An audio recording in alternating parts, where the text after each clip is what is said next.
Halo semuanya, pada video kali ini kita akan membahas mengenai keanekaragaman hayati. Langsung kita bahas aja yuk.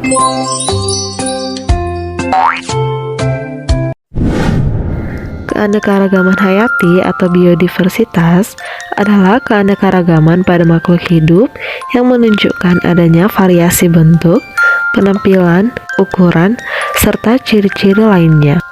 Keanekaragaman ini terjadi karena adanya pengaruh faktor genetik dan faktor lingkungan yang mempengaruhi fenotip atau ekspresi gen. Secara garis besar, keanekaragaman hayati dibagi menjadi 3 tingkat, yaitu keanekaragaman tingkat gen, keanekaragaman tingkat jenis, dan keanekaragaman tingkat ekosistem. Pertama, kita akan membahas keanekaragaman tingkat gen. Keanekaragaman tingkat gen merupakan variasi genetik dalam satu spesies. Tingkat tersebut timbul karena setiap individu mempunyai bentuk gen yang khas. Apa sih gen itu?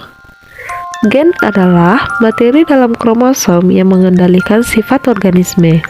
Gen terletak pada segmen atau lokus kromosom. Gen terjadi karena adanya perkawinan antara dua individu sejenis. Keturunan dari hasil perkawinan ini memiliki susunan perangkat gen yang berasal dari kedua induk.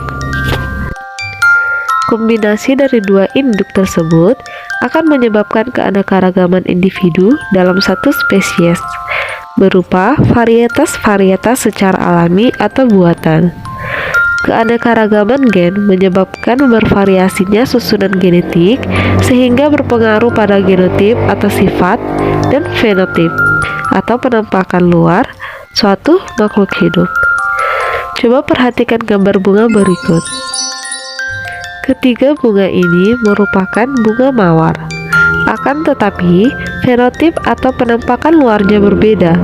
Ada bunga yang berwarna merah, putih, dan kuning. Inilah salah satu contoh tingkat keanekaragaman gen. Selanjutnya kita akan membahas keanekaragaman tingkat jenis. Apa sih jenis atau spesies itu?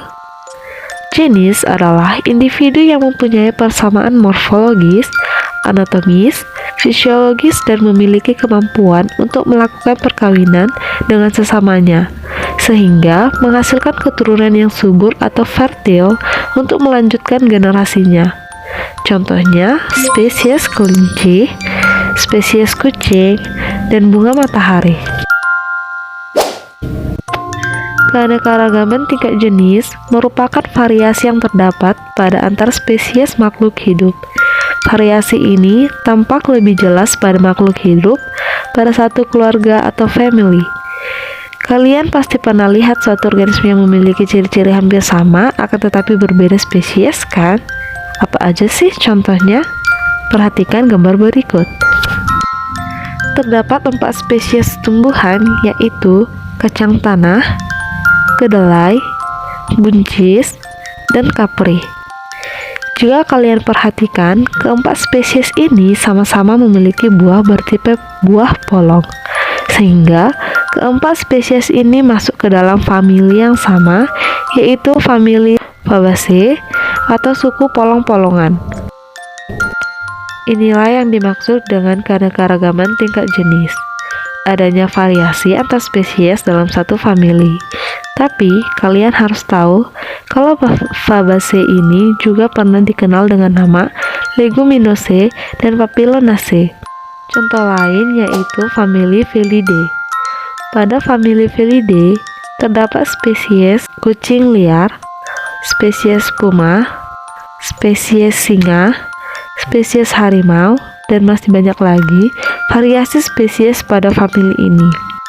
Kalau diperhatikan, semua spesies ini tampak mirip, kan? Akan tetapi tidak sama loh. Kita akan membahas keanekaragaman tingkat ekosistem. Apa sih ekosistem itu? Ekosistem adalah hubungan atau interaksi timbal balik antara makhluk hidup yang satu dengan makhluk hidup lainnya, dan juga antara makhluk hidup dengan lingkungannya. Dalam aktivitas kehidupannya, makhluk hidup selalu saling berinteraksi, sehingga makhluk hidup tidak dapat hidup sendiri. Makhluk hidup juga bergantung pada lingkungan sekitarnya. Mengapa? Karena manusia memerlukan komponen abiotik yang terdapat di lingkungan sekitar. Komponen abiotik yang diperlukan makhluk hidup antara lain adalah oksigen, cahaya, air, tanah, cuaca, dan lain sebagainya. Dengan adanya perbedaan komponen abiotik, menyebabkan terjadinya perbedaan cara adaptasi berbagai jenis makhluk hidup. Hal inilah yang menyebabkan adanya keanekaragaman ekosistem. Coba perhatikan ekosistem gurun berikut. Ekosistem gurun memiliki ciri-ciri tanah yang berupa pasir, sehingga sering disebut padang pasir, gersang, dan curah hujan rendah. Suhu di siang hari sangat tinggi dan dapat mencapai 45 derajat Celcius. Hal ini menyebabkan penguapannya juga tinggi.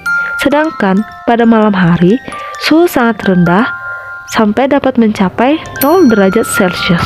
Perbedaan suhu saat siang dan malam sangat besar.